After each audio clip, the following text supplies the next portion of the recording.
बॉलीवुड फिल्मों में कई तरह की वैम्प आई, लेकिन मनोरमा जैसी कोई नहीं। उन्होंने अपने फेशियल एक्सप्रेशन के जरिए दर्शकों को खूब एंटरटेन किया।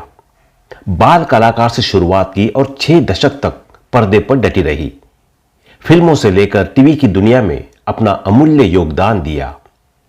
अत्याचारी मां और क्रूर सास बनकर दर्शकों को एंटरटेन करती थी मनोरमा।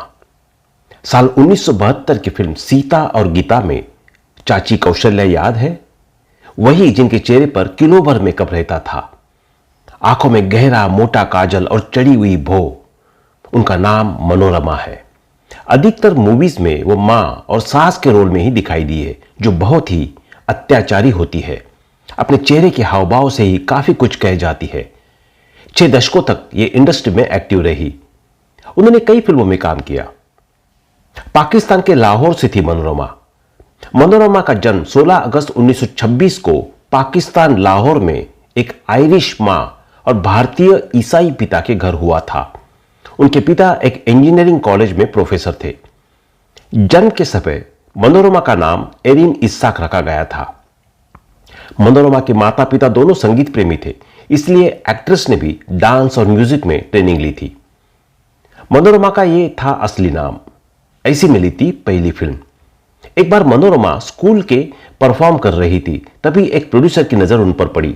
वो उन्हें कास्ट करना चाहते थे, लेकिन मनोरमा के पिता एक्टिंग के लिए राजी नहीं थे।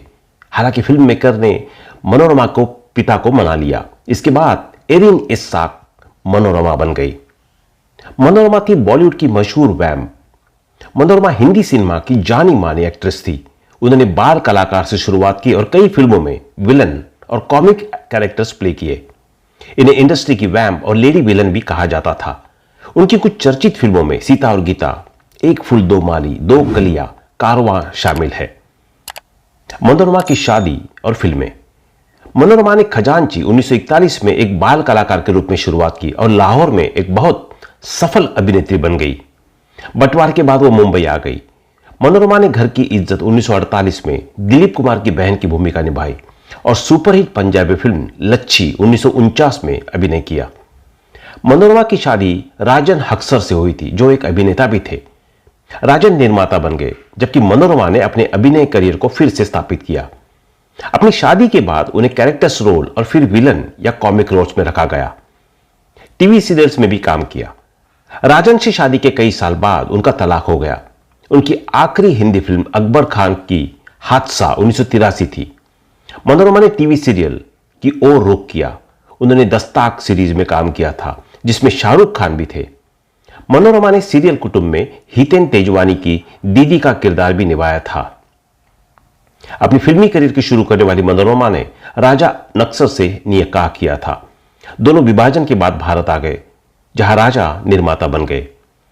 मनोरमा की आखिरी फिल्म 2000 के दशक की शुरुआत में उन्होंने बालाजी टेलीफिल्म के साथ उनकी धारावाहिक कश्ती और कुंडली के लिए काम किया। उनकी आखिरी फिल्म दीपा मेहता की वाटर 2005 में थी, जिसमें उन्होंने अपने अभिनय से हॉलीवुड क्रिटिक्स को दीवाना बना दिया था। मनोरमा के मुताबिक फिल्म में मधुमती का किरदार निभाने के लिए वह पहली और आखिरी पसंद थी। बनारस में फिल्म की मेकिंग 5 साल के लिए बंद कर दी गई थी। उन्हें छोड़कर पूरी कास्ट बदल दी गई थी। मनोरमा के आखिरी दिन मुश्किलों में बीते। मनोरमा को 2007 में स्ट्रोक का सामना करना पड़ा, जिससे वो ठीक हो गई। हालांकि उनको बोलने में मुश्किल होती थी, साथ ही कुछ और शारीरिक दिक्कतें भी थी। मीडिया रिपोर्ट्स के मुताबिक उनका चेहरा बिगड़ गया था। 15 फरवरी 2008 को मुंबई में उनका निधन हो गया। इन्होंने 150 फिल्मों में काम किया था। मनोरमा की एक बेटी रीति हक्सर है। रीता ने संजीव कुमार के साथ सूरज और चंदा में लीड रोल में के तौर पर काम किया था, लेकिन बाद में एक इंजीनियर से शादी कर ली और विदेश में बस गई। दोस्तों, आज के लिए बस इतना ही। मिलते हैं अगली वीडियो में। तब तक के लिए जुड़े रहे हमारे चैनल एवरग्रीन के साथ। धन्यवाद। साथ ही कमेंट में बताना ना भूले कि आपको मनोरमा की कौन सी मूवी सबसे अच्छी लगती है। अगर आप किसी कलाकार के बारे में जानना चाहते हैं तो जरूर कमेंट्स करें। Thank you.